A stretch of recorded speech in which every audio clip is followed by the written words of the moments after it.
再大你一億。The movie opens at Kowloon Station. Sing, fresh from Guangzhou, is just trying to get a soda. He drops a renminbi into the vending machine, not realizing that Hong Kong uses a different currency. A nearby security guard notices and lets him know that the renminbi won't work here. Sing, looking completely out of place but still full of good intentions, tells the guard that his uncle, Hok Jai, is coming to pick him up and promises to pay back the money once he arrives. The guard, finding this interesting, decides to mess with him a bit and jokes that the machine might give him a free soda if he asks it nicely.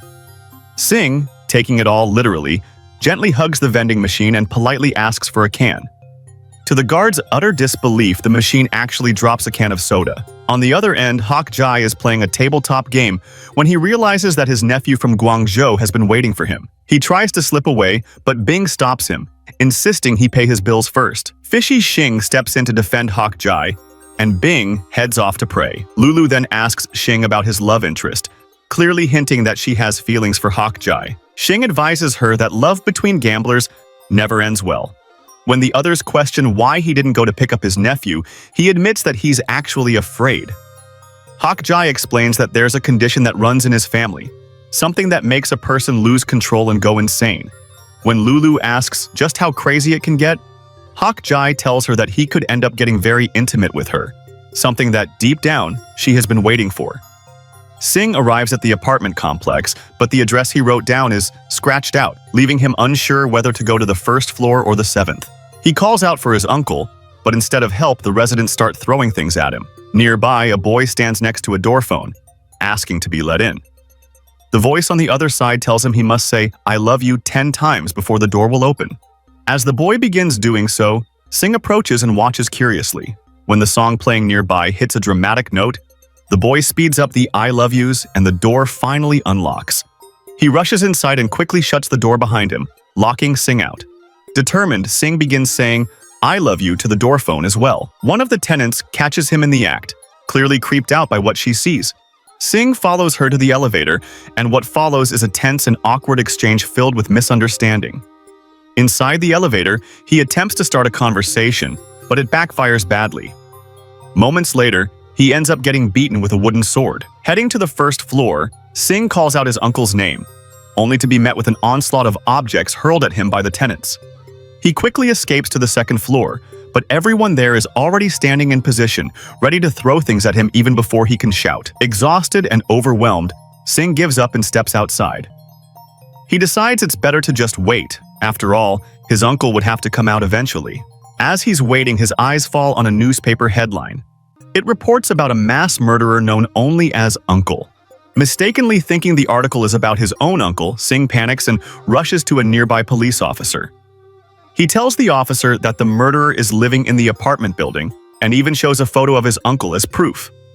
The police raid Hok Jai's apartment and attempt to arrest him. One of the officers tells him they have a witness. To Hok Jai's surprise, it turns out to be Sing. The moment Sing says the word uncle, Hok Jai completely loses control and starts humbing the officers, a wild reaction that kicks in every time the word is said. It's the madness that supposedly runs in the family. Seeing this as an opportunity, Lulu tries to get in front of Hok Jai, hoping he'll react the same way with her. But just as she steps forward, Hok Jai suddenly snaps out of it and returns to normal. Humiliated, Lulu is left embarrassed and storms off. Later, Hok Jai is scolding Sing. He takes out a cigarette, and Sing tells him the lighter is in the box. It turns out that Sing can see through objects whenever he wants to. He then casually mentions that the little girl, Chi, behind the door is about to fall, and moments later she actually does. This shocks Hok Jai, who immediately asks how he did that. Sing explains that he can do it on command. To test it out, Hok Jai sets up the mahjong table and asks Sing to tell him which pieces he's holding. Sing's eyes sparkle, and he accurately names all the tiles on the table. Hok Jai is left in disbelief. Taking Sing outside, Hok Jai explains his get-rich-quick scheme. He would use his see-through abilities to gamble and win endlessly. However, Sing never gambled in his life and doesn't know how to. Hok Jai takes him outside a casino and tells Sing the difference between the rich and the poor. When Hok Jai's old friend Ying comes with her fiancé, he tells Sing to greet and congratulate them, but it seems like Sing ruins the matter further, embarrassing Hokjae in front of them. For the next few days, Hokjae teaches Sing how to play mahjong and introduces him to a few other gambling games. After that, they head to their first real gambling event. Guess the number on the dice and win. Sing and Hokjae go on a winning streak, taking 10 games in a row. Soon, everyone starts betting wherever Sing places his bets, causing the house to go broke. To play around with the crowd, Hokjae changes his own bet at the last second. As a result, only he wins while everyone else loses, which earns him a solid beating. Outside, they get ambushed by a gang. Just when things seem bad, Sing fights back, showing impressive martial arts skills and taking the gang members down one by one. But as more attackers show up, they realize they're outnumbered and have no choice but to run. Sing gets into a car, only to realize it's a beautiful woman driving. That's when we meet Yi Meng, who's on the run from the mafia after killing their boss. Not long after, the car runs out of gas, and they end up stranded, surrounded, and completely outnumbered by the gang. Sing tries to reason with the men, urging them not to fight, but of course that doesn't go as planned. As the situation escalates, Sing steps in to protect Yi Meng, only to find out that she's actually a skilled fighter. Still, he refuses to back down, hoping to impress her. Just then, another character bursts onto the scene. Big, riding in on a motorbike. Turns out he's Yi Meng's partner in crime. Together they take down the attackers with ease. Before leaving with Beak, Yi Meng gives Sing her scarf, a small gesture, but enough to leave him starstruck. Later, we see that Mr. Hung, their employer, is playing a game of poker with Chung from Taiwan. They each bet 8 million on their cards, and Mr. Hung won. Though Chung says that he got lucky, Hung tells Chung that it's a skill, not luck. As he leaves, Hung gets a report that there is someone in the casino who has no losses so far. Hung is interested in this man. Back at the apartment, Bing and Xing are worried about Chi's upcoming operation, which is going to be expensive. Sing returns, and they plan to bet on horse races the next day. Sing has a unique ability. He can tell which horse will win just by looking at them. At the track, it comes down to 2 horses, number 7 and number 9. He writes down 9 for Hokjae, but Hokjae accidentally reads it upside down as 6, losing the bet. Meanwhile, Sing gives number 7 to Lulu and Xing, so they can win enough money to cover Chi's operation. But this win doesn't come without a price. Sing reveals that he won't be able to use his ability for the next 1 to 2 months. At the apartment, Bing hears that Sing has the ability to change things. She asks if he can change the size of her breasts. Sing replies that he might accidentally make them even smaller. Just then, Xing brings a letter to Hokjae. It turns out to be an invitation from Hung Kwang, challenging him to come and prove his abilities. Hung is a major figure in the criminal underworld, known as the King of Gamblers. But there's a problem. Sing has lost his abilities. To work around this, Hokjae teaches Sing how to pull off a convincing bluff, something good enough to fool Hung. He gives Sing a sharp outfit, completely transforming his appearance. Hokjae also shows him a video of Hung, so Sing can study his posture and body language. Though Sing wonders why Hung is walking slowly. When the day arrives, Sing shows up, walking slowly, just like he saw Hung doing in the footage. While Hung is intrigued by the unusual style, things quickly go off track as Sing messes up everything Hokjae had taught him. Hung, calm and confident, begins to demonstrate his skills with cards and domino pieces. What he pulls off is far beyond anything Sing can manage at the moment. Hung then wants to jump straight to the gambling round, but Sing isn't ready. Sensing this, Hung makes an offer, 500 grand on the line. If Sing wins, the money is his. If he loses, he won't owe a cent. Watching all of this unfold from the other side of a screen is Yi Meng. Hung steps in, watching as Sing goes up against one of his top female gamblers in a game of dice. At first, things don't go well. Sing keeps losing. But then, through Yi Meng, Hung hands over another 500 grand. The moment Sing sees her, it's like something clicks. He's filled with energy and determination, almost as if his ability has come back. From that point on, Sing starts winning round after round. Hung is pleased, noticing how Sing looks at Yi Meng. He realizes what's going on, and he likes her, and he seems to approve. But before things go any further, Hokjae pulls Sing away from the scene, saying that Hung will call them when the time is right. What they don't know is that Hung has no intention of calling them back right away.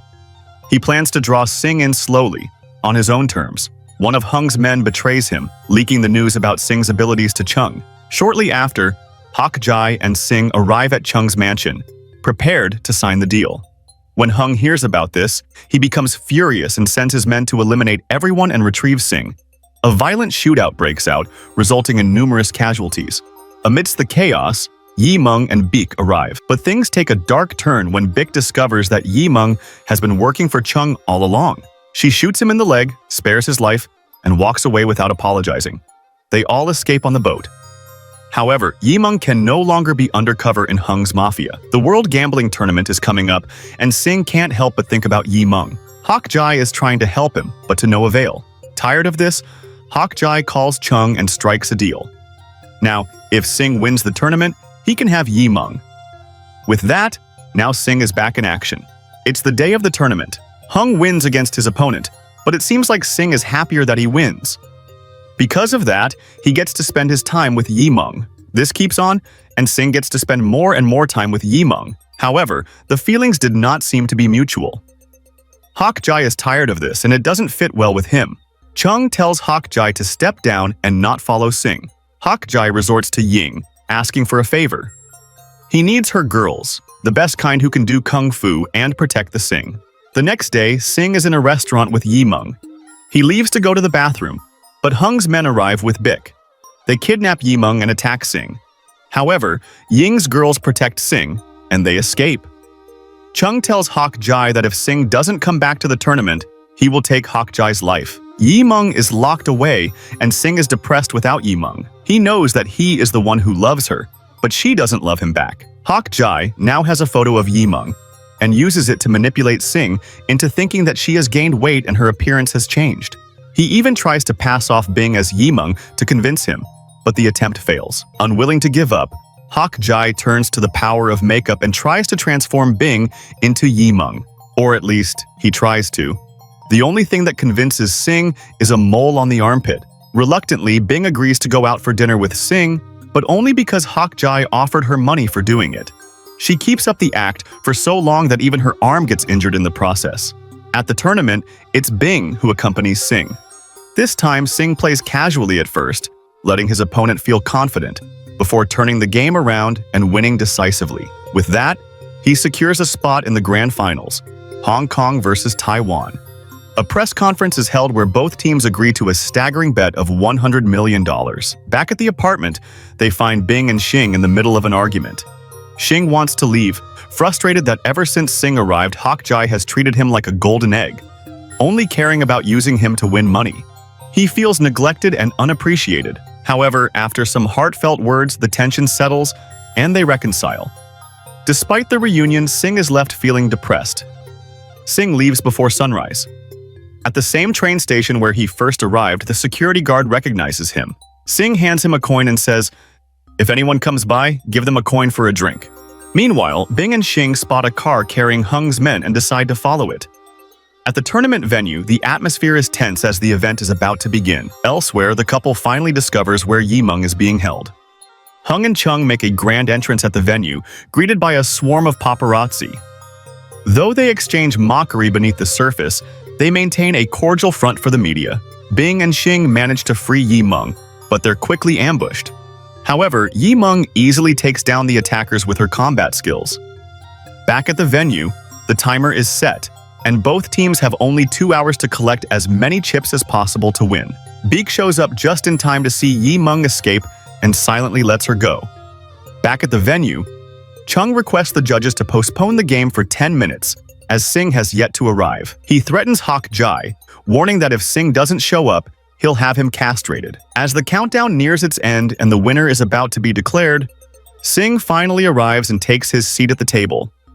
Just as things settle, the mood shifts dramatically. Hung approaches Sing and hands him the earring he once gave to Yi Meng. This shakes Sing to his core, filling him with despair.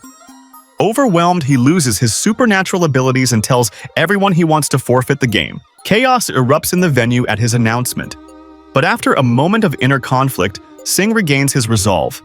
Refusing to give up, he declares he will continue the game. In the first game, Sing goes all in, playing mind games with everyone watching. He risks everything on each move, creating a tense and unpredictable atmosphere.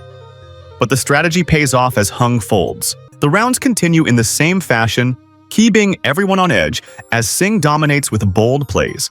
Eventually, Hung grows tired of the psychological warfare and proposes a final high-stakes deal. If he draws a royal flush, he wins. If Sing draws 4 aces, he wins. Both outcomes are possible under the game's rules.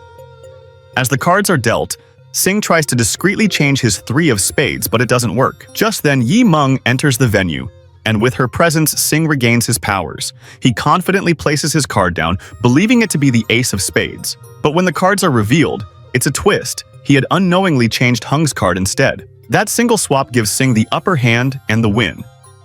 Hung tries to accuse him of cheating, but with no evidence, his claims are dismissed. Security takes Hung away. Everyone is thrilled with the victory, everyone except Yi Meng, who remains quietly distant amidst the cheers. Sing sees her leaving and quickly follows after her. She tells him that now that he's the king of gamblers, he's in a completely different league from her. She feels out of place and believes it's best if she steps away, but Sing doesn't accept that. What he truly wants is to be with her. Gently, he asks her out for dinner. She pauses, visibly moved, and finally smiles. With that, the movie comes to an end.